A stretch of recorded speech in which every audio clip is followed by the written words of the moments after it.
Olá, caro aluno. Neste tópico falaremos sobre a necessidade desesperadora do homem. A palavra desesperadora provém de uma raiz latina que designa uma esperança negada. Portanto, tem o sentido de falta de esperança, a menos que haja a interferência de um Salvador.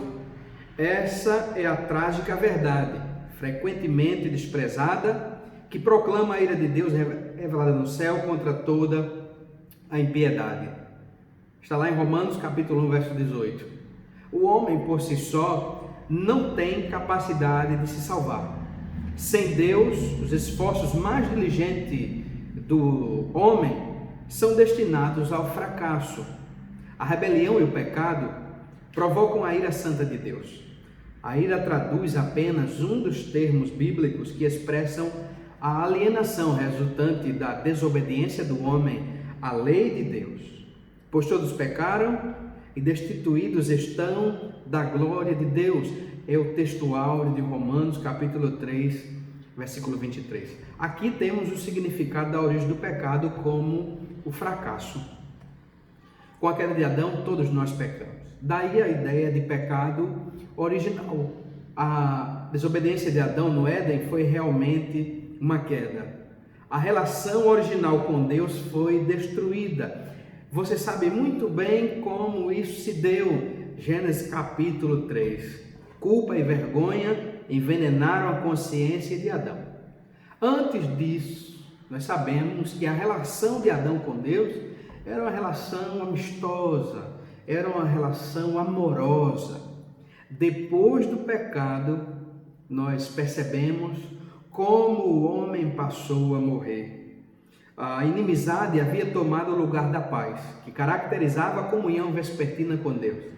Você lembra do texto em que Deus, à tardinha, vinha se encontrar com Adão?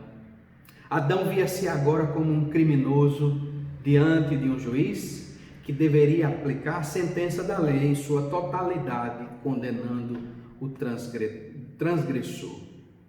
Nestes nossos dias, mais precisamente do iluminismo para cá, ao eliminar o pecado do seu pensamento, o homem moderno abraçou o ateísmo.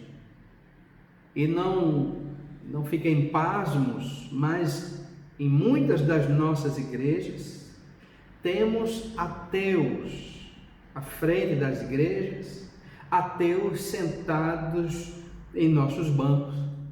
A psicologia secular não traz essa ideia de pecado, nem a psicologia, nem a sociologia, nem a antropologia, muito menos a filosofia. A psicologia tenta ajustar os distúrbios do homem com pílulas de felicidade, né? E diversão, com psicotrópicos, ansiolíticos. Opta-se por qualquer coisa que desvie a mente de pensamentos funestos e cubra as profundas chagas impingidas pelo pecado. Então é aquela ideia lá dos anos 80, né? Não se reprima, não se reprima. Tentar evangelizar alguém que não se sinta angustiado por causa do pecado é como tentar resgatar um homem que não percebe que se está afogando. Sem convicção de pecado e sem clara consciência de culpa, não é provável que alguém suplique a Deus por libertação. De fato, se alguém não tem consciência de que é pecador, e nós percebemos isso claramente em nossa sociedade, quando alguém diz, mas eu faço isso, eu faço aquilo, eu não fumo, né? Eu não roubo ninguém, não detrato meu irmão, eu vivo na minha casa, do meu trabalho para casa. Então, qual é a concepção desse indivíduo?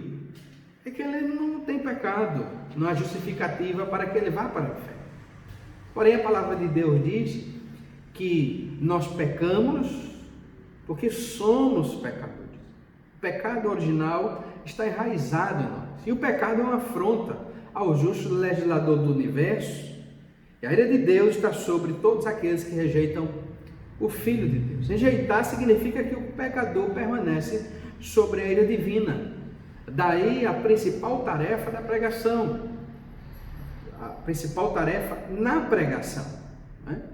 Que é pregar a palavra de Deus. Somente através da pregação da palavra de Deus, o moribundo pecador encontrará a graça da salvação. A concepção bíblica dificilmente poderia ser considerada otimista. Até que recebam o sopro e vida do Evangelho, todos os homens estão mortos em seus delitos e pecados, conforme Efésios capítulo 2, verso 1. Morto no pecado significa que nenhuma obra humana poderá salvar o homem da ira divina. Somente a aproximação com Deus, através do sacrifício de seu Filho, poderá reconciliar Deus com o pecador. O texto de Romanos, como você sabe, diz: não há um justo, nenhum sequer. Não há quem entenda, não há quem busque a Deus. Todos se extraviaram, a uma se fizeram inúteis. Não há quem faça o bem, não há nenhum sequer. E daí vem o termo depravação total. Este termo teológico designa a capacidade moral e espiritual que o homem tem diante de Deus. Ou, melhor dizendo, a sua incapacidade de salvar a si mesmo.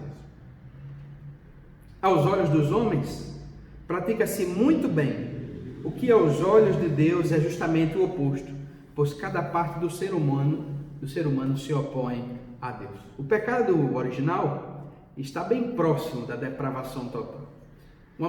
De certa maneira que todos pecaram, destituídos estão da glória de Deus, e que também todas as nossas faculdades, todas as áreas do nosso ser foram permeadas pelo pecado.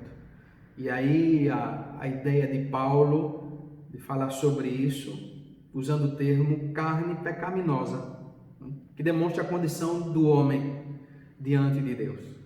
Nós estamos imbuídos de uma natureza pecaminosa. Somente após a conversão, somente após a graça de Deus inundando o coração do moribundo pecador, é que recebemos uma nova natureza. Esta nova natureza trabalhará positadamente contra a velha natureza. Nós sabemos como isso funciona. As boas novas benditas do Evangelho são a solução divina para o estado de desespero em que se encontra o homem. Nos vemos no próximo tópico, no próximo vídeo.